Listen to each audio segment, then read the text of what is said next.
नमस्कार, गोर्खा स्टार टेलिभिजनमा स्वागत छ। म ईश्वर श्रेष्ठ।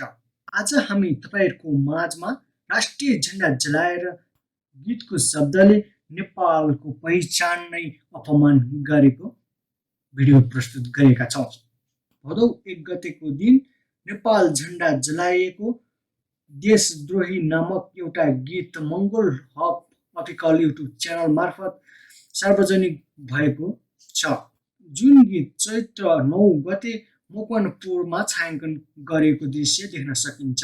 हाम्रो पहिचान र आत्मसम्मानलाई जलाउन त के सोच्न पनि सक्दैनौं, न त देशद्रोहीहरूले जलाएको देखाउन नै सक्छौं। नेपालको झण्डा जलाउँदा मन कुडिन्छ र अस्तित्व नै जलाएको महसुस हुन्छ।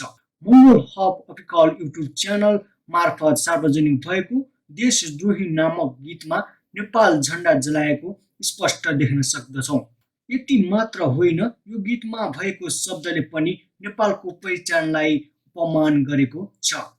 यो देशद्रोही गीतको शब्दमा झण्डा टोपीलाई गलत शब्द पनि प्रयोग भएका छन्।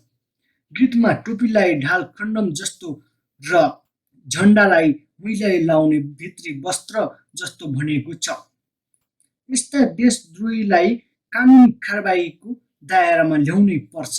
देशद्रोही गीतको नेपाल प्रति अपमानित शब्द यस्तो रहेका छन्।